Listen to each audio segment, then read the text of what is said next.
വാഹന ലോകത്തെ hottest SUV എന്ന് പറയുന്ന ഫോർഡ് ബ്രോങ്കോ WL ടോയ്സിൻ്റെ 1:10 സ്കെയിൽ വരുന്ന RC കാറാണ് നമ്മൾ ഇന്ന് റിവ്യൂ ചെയ്യാൻ വന്നിട്ടുള്ളത്. അപ്പോൾ നമുക്ക് കാണാം.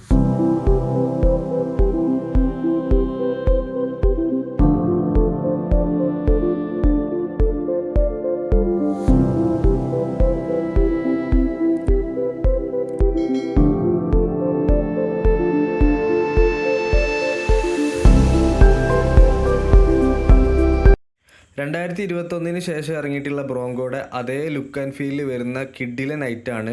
ഫ്രണ്ട് ബമ്പർ അടക്കം വിഞ്ച് സ്റ്റൈൽ ബമ്പറാണ് വന്നേക്കുന്നത്. ഹുക്ക് കാര്യങ്ങളുണ്ട്, അതുപോലെ തന്നെ ലൈറ്റിങ്ങിൻ്റെ എല്ലാ സെറ്റപ്പുകൾ, അതുപോലെ തന്നെ ഇതിൻ്റെ വൈപ്പർ സെറ്റ് കാര്യങ്ങൾ, അതുപോലെ തന്നെ സൈഡ് മിറർ എല്ലാം ചെയ്തു വെച്ചിട്ടുള്ളത് അത്യാവശ്യം റിയലിസ്റ്റിക് ആൻഡ് ലുക്ക് ആൻഡ് ഫീലിലാണ്. അപ്പോൾ നമുക്ക് നോക്കാം.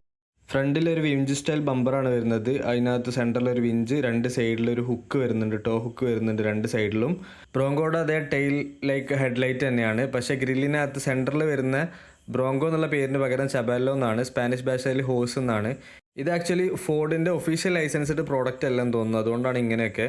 അത്യാവശ്യം ക്വാളിറ്റി പ്ലാസ്റ്റിക്കിലാണ് ചെയ്തു വെച്ചിട്ടുള്ളത്. പിന്നെ ഇതിൻ്റെ ടയർ നോക്കുകയാണെങ്കിൽ അഗ്രസീവ് ഓഫ് റോഡ് ടയറാണ്. ഭയങ്കര സോഫ്റ്റ് ആയിട്ട് പ്രസ് ചെയ്യുന്നുണ്ട്, അതുകൊണ്ട് ഇത് എവിടെയും വലിഞ്ഞ് കയറും, അങ്ങനത്തെ ഒരു ടയറാണ്. ഫ്രണ്ടിലൊരു റിയലിസ്റ്റിക് ലുക്ക് ആൻഡ് ഫീലിലൊരു വൈപ്പർ യൂണിറ്റ് ഉണ്ട്. നമുക്ക് കൈ കൊണ്ട് ജസ്റ്റ് ഒന്ന് ടേൺ ചെയ്യാൻ പറ്റുന്നതാണ്. അതുപോലെ തന്നെ സൈഡ് മിറർ നമുക്ക് സാധാ വണ്ടിയുടെ പോലെ ഓപ്പൺ ചെയ്ത് വെക്കാം. മേളിലൊരു LED ബാർ വരുന്നുണ്ട്. അത്യാവശ്യം നല്ല ക്ലിയർ LED ബാറാണ്, നല്ല അടിപൊളിയായിട്ടുണ്ട്. അതുപോലെ തന്നെ റൂഫ് റാക്കും വരുന്നുണ്ട് ടോപ്പിൽ പ്ലാസ്റ്റിക്കിൽ. അതും അത്യാവശ്യം ക്വാളിറ്റിയിൽ തന്നെയാണ് ചെയ്ത് വെച്ചേക്കുന്നത് വണ്ടി. ഇനി നമുക്ക് വണ്ടിയുടെ എന്ത് ചെയ്യാം, സൈഡിലോട്ട് വരാം. സൈഡിൽ വരുമ്പം ഇതിൻ്റെ ഡോറിൻ്റെ ഹാൻഡിൽ അതൊക്കെ നല്ല ക്ലിയർ ആയിട്ട് ചെയ്ത് വെച്ചിട്ടുണ്ട്, എങ്ങനെയാണോ ഒറിജിനൽ വണ്ടിയിൽ. അതുപോലെ തന്നെ അതിൻ്റെ ഇൻറ്റീരിയർ നിങ്ങൾക്ക് ഇവിടുന്ന് കാണാൻ പറ്റും. അതിൻ്റെ ഇൻറ്റീരിയറിൽ സീറ്റ് കാര്യങ്ങളൊക്കെ ചെയ്ത് വെച്ചിട്ടുണ്ട്, ഇറങ്ങുന്ന സ്റ്റെപ്പ് അത് കാര്യങ്ങൾ. വണ്ടിയുടെ ബാക്ക് സൈഡിലോട്ട് വരുമ്പോൾ ബാക്കിൽ സ്റ്റെപ്പിനി ടയർ ഉണ്ട്. ഈ ടയർ നമുക്ക് ചേഞ്ച് ചെയ്യാം. അതിനുള്ള ടൂളൊക്കെ ഇതിൻ്റെ കൂടെ അവൈലബിൾ ആണ്. 2 ടെയിൽ ലാമ്പ് യൂണിറ്റ് കാര്യങ്ങൾ വരുന്നുണ്ട്. പിന്നെ ഡോറ് തുറക്കാനുള്ള ഹാൻഡിലെല്ലാം റിയലിസ്റ്റിക് ആയിട്ട് ചെയ്ത് വെച്ചിട്ടുണ്ട്. ബാക്കിലുള്ള ഗ്ലാസ് ഒറിജിനൽ വണ്ടിയിൽ എങ്ങനെയാണോ ഗ്ലാസ് ഒക്കെ വരുന്നത് അതുപോലെ തന്നെ ചെയ്തു വെച്ചിട്ടുണ്ട്. ഇനി നമുക്ക് വണ്ടിയുടെ താഴ്ഭാഗത്തോട്ട് വരാം. താഴ്ഭാഗത്തോട്ട് വരുമ്പം ഇതിൻ്റെ ലിങ്ക് എല്ലാം മെറ്റലായിട്ടാണ് വരുന്നത്. ബാക്കിയുള്ള കാര്യങ്ങളൊക്കെ കംപ്ലീറ്റ്ലി പ്ലാസ്റ്റിക് ആണ്. ഇതിൻ്റെ ഷാഫ്റ്റ് കാര്യങ്ങളെല്ലാം ഇതെല്ലാം അത്യാവശ്യം നല്ല ക്വാളിറ്റി പ്ലാസ്റ്റിക് സസ്പെൻഷന് കാര്യങ്ങളൊക്കെ വരുന്നുണ്ട്. അതുപോലെ തന്നെ ഇതിന് ഡിഫറൻഷ്യൽ ലോക്ക് കാര്യങ്ങളൊക്കെ ഉള്ളതുകൊണ്ട് നമ്മൾ തിരിച്ചിറങ്ങി പോകുന്ന ഇതൊന്നുമില്ല. ഇതാണ് ഇതിൻ്റെ സസ്പെൻഷൻ വരുന്നത്. അതുപോലെ തന്നെ ടയറിൻ്റെ അടുത്ത പോർഷൻസൊക്കെ ഇങ്ങനെയാണ്.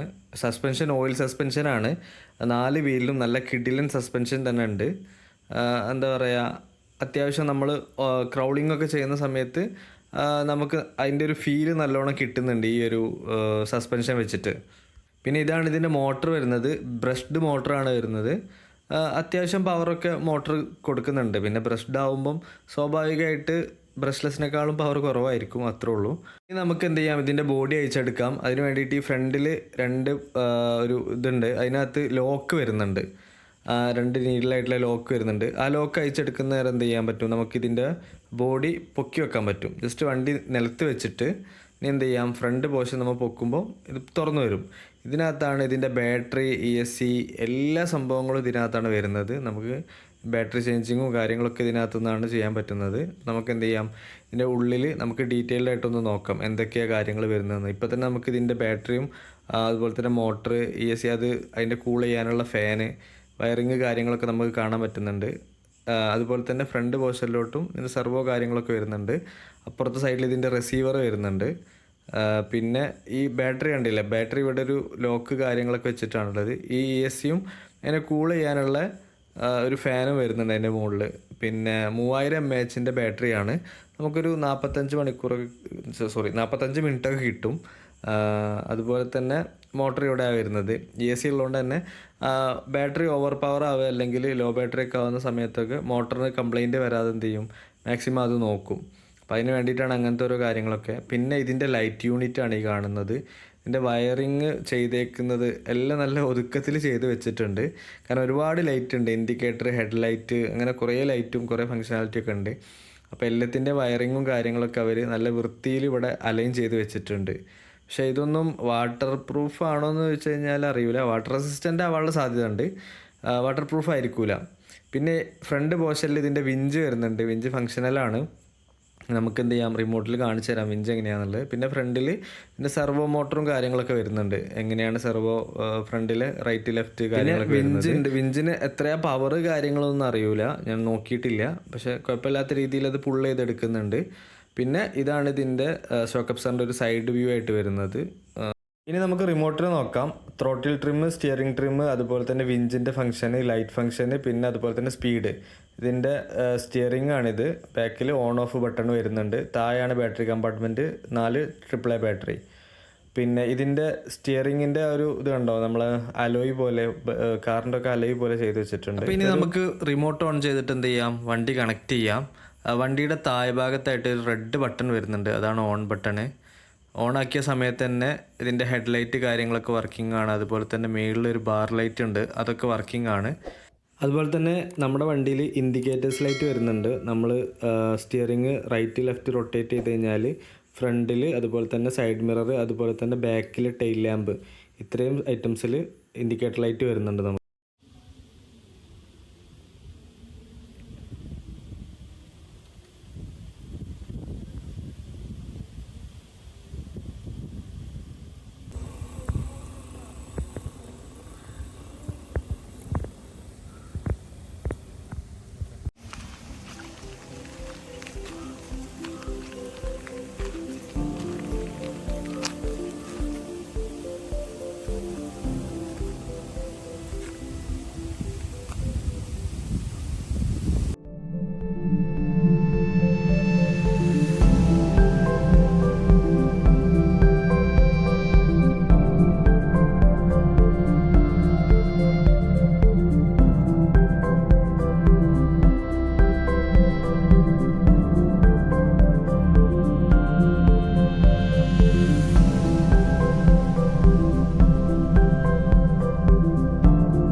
വണ്ടിക്ക് അത്യാവശ്യം ഡ്രാഗ് ബ്രേക്ക് കാര്യങ്ങളൊക്കെ ഉണ്ട്, അതുകൊണ്ട് നമ്മൾ പ്രസ് ചെയ്താലൊന്നും അത്ര പെട്ടെന്ന് പോവില്ല. പിന്നെ അതുപോലെ തന്നെ സസ്പെൻഷൻ, നല്ല സസ്പെൻഷനാണ്. അപ്പം അത്യാവശ്യം നമുക്ക് ഒറിജിനൽ വണ്ടി കയറി പോകുന്നതിൻ്റെ ഒരു ലുക്ക് ആൻഡ് ഫീലൊക്കെ നമുക്ക് കിട്ടുന്നുണ്ട്. ഞാൻ ഇപ്പോൾ നമ്മളിപ്പോൾ ഡ്രൈവ് ചെയ്ത് വീഡിയോസ് കാണിച്ചിട്ടുണ്ടായിരുന്നു. അപ്പോൾ അതൊക്കെ കണ്ടു കഴിഞ്ഞാൽ നിങ്ങൾക്ക് അറിയാൻ പറ്റും, നമ്മൾ കല്ലിലും അല്ലെങ്കിൽ എന്തെങ്കിലും ഇതിലൊക്കെ കയറുന്ന സമയത്തൊക്കെ ആ വണ്ടി അതിൻ്റെ സസ്പെൻഷൻ കൊണ്ട് മൂവ് ആവുന്നത്. മുകളിൽ ഒരു ബാർ ലൈറ്റ് വരുന്നുണ്ട്, ഞാൻ മുന്നേ പറഞ്ഞതാണ്. അത് നമുക്ക് റിമോട്ടിൽ കൺട്രോൾ ചെയ്യാൻ പറ്റും, എല്ലാ ലൈറ്റും കൂടെ. ഒറ്റൊന്ന് മാത്രമായിട്ട് കൺട്രോൾ ചെയ്യാൻ പറ്റുന്നില്ല, എല്ലാ ലൈറ്റും കൂടെയാണ് കൺട്രോൾ ചെയ്യാൻ പറ്റുന്നത്. പിന്നെ അതുപോലെ തന്നെ റൂഫ് റാക്കും കാര്യങ്ങളൊക്കെ വരുന്നുണ്ട്. റിമോട്ട് ഓണല്ല, അപ്പോൾ ഫ്രണ്ടിലെ ലൈറ്റ് ഇങ്ങനെ ബ്ലിങ്ക് ചെയ്തുകൊണ്ടിരിക്കും. ഇതാണ് ഓൺ ബട്ടണ്. ലൈക്ക് ഇവിടെ ഇത് ഓൺ ചെയ്ത് കഴിഞ്ഞാൽ ഓക്കെ പെയറായി. ഓക്കെ പെയറായി കഴിഞ്ഞ് കഴിഞ്ഞാൽ പിന്നെ ലൈറ്റ് കണ്ടില്ലേ, ഫ്രണ്ട് ലൈറ്റ് എത്തി.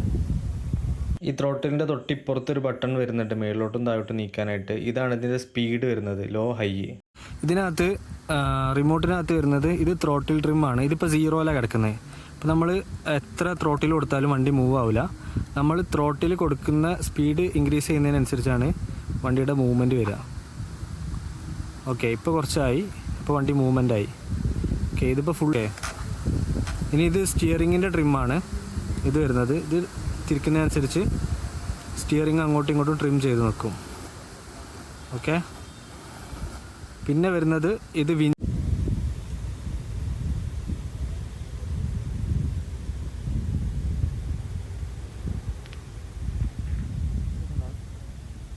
അപ്പോൾ ഇനി നമുക്കിതിൻ്റെ വിഞ്ചിൻ്റെ ഫങ്ഷനാലിറ്റി നിന്ന് നോക്കാം. ഇതാണിത് റിമോട്ടിനകത്ത് ഈ കാണുന്ന ബട്ടണാണ് ഇതിൻ്റെ വിഞ്ചിൻ്റെ ബട്ടണ്. ഇത് 3 ഫങ്ഷൻ ബട്ടണാണ്. അതായത് ഫസ്റ്റ് പ്രസ് ചെയ്ത് കഴിഞ്ഞ് കഴിഞ്ഞാൽ വിഞ്ച് പുറത്തോട്ട് വരും. സെക്കൻഡ് പ്രസ് ചെയ്ത് കഴിഞ്ഞാൽ വിഞ്ച് ഹോൾഡ് ആവും. തേർഡ് ബട്ടൺ വിഞ്ച് റിട്ടേൺ പോവും. വിഞ്ച് അതായത് റിട്ടേൺ പോകുന്ന സമയത്ത് നമ്മൾ ഒന്നുകൂടെ പ്രസ് ചെയ്ത് ഓഫ് ആക്കിയിട്ടില്ലെങ്കിൽ അതിൻ്റെ ഫങ്ഷനാലിറ്റി എന്താവും എന്നുള്ളത് എനിക്ക് മനസ്സിലായിട്ടില്ല. ഞാൻ ചെക്ക് ചെയ്ത് നോക്കി. ഇതിപ്പോൾ നമ്മൾ ഫസ്റ്റ് സിംഗിൾ പ്രസ് ചെയ്തു, അപ്പോൾ വിഞ്ച് നമ്മളിങ്ങനെ പുറത്തോട്ട് വലിച്ചു കഴിഞ്ഞാൽ നമുക്ക് എത്ര വേണേലും കുറച്ച് പോരും. അത്യാവശ്യം ലെങ്തി ആയിട്ടുള്ള എന്താ പറയുക റീലാണ് വരുന്നത്. പിന്നെ ഞാൻ എന്ത് ചെയ്തു, ഒന്ന് പ്രസ് ചെയ്തപ്പോൾ അത് സ്റ്റോപ്പ് ചെയ്തു. ഇപ്പോൾ അങ്ങോട്ടും ഇങ്ങോട്ടും വലിച്ചാലൊന്നും മൂവ് ആവില്ല. നമുക്ക് എവിടെയെങ്കിലും ഹുക്ക് ചെയ്തിട്ട് ജസ്റ്റ് എന്ത് ചെയ്യാം, ഹോൾഡ് ചെയ്ത് വെക്കാം. അതിന് വേണ്ടിയിട്ടാണ്. ജസ്റ്റ് ഒന്നും കൂടെ പ്രസ് ചെയ്തു. അപ്പോൾ ഒന്നുകൂടെ പ്രസ് ചെയ്ത സമയത്ത് എന്ത് ചെയ്തു, ഈ വിഞ്ച് തിരിച്ച് റൊട്ടേറ്റ് ചെയ്യാൻ തുടങ്ങി. അത് തിരിച്ചതുപോലെ പഴയ പോലെ അതിൻ്റെ ഉള്ളിലോട്ട് തിരിച്ച് റൊട്ടേറ്റ് ചെയ്ത് തുടങ്ങി. അതിൻ്റെ സൈഡിൽ മോട്ടറുണ്ട്. ആ മോട്ടറിൻ്റെ ഫങ്ഷനാലിറ്റിയാണ് ഇത്. ഞാൻ ചെക്ക് ചെയ്ത് നോക്കിയിട്ട് എനിക്ക് ഇങ്ങനെയാണ് മനസ്സിലായത്. ഇനി അത് അവിടെ എത്തിയിട്ട് അത് ഓട്ടോമാറ്റിക്കലി ക്ലോസ് ആവും, അതായത് ആ ഒരു വിഞ്ചിൻ്റെ മോട്ടർ ഓട്ടോമാറ്റിക്കലി ഓഫ് ആവുമോ ഇല്ലയെന്ന് അറിയില്ല.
ഈ ഒരു ഐറ്റം നമ്മുടെ കയ്യിൽ സെയിലുണ്ട്. അപ്പോൾ ഇതിൻ്റെ ഡീറ്റെയിൽസ് ഞാൻ എന്ത് ചെയ്യാം, എന്തായാലും ഡിസ്ക്രിപ്ഷനിൽ കൊടുത്തേക്കാം. അതുപോലെ തന്നെ നിങ്ങളെ ഫ്രണ്ട്സിനൊക്കെ ഒന്ന് ഷെയർ ചെയ്യാം. ഇത് വാങ്ങിക്കാൻ താല്പര്യമുള്ള ആളുകൾക്കൊന്ന് ഷെയർ ചെയ്ത് കൊടുക്കുക, അതിൻ്റെ റിവ്യൂ ഒക്കെ കാണാൻ വേണ്ടിയിട്ട്. അപ്പോൾ സബ്സ്ക്രൈബ് ചെയ്യുക, സപ്പോർട്ട് ചെയ്യുക. അടുത്ത വണ്ടിയായിട്ട് ഉടനെ വരാം. Okay, by.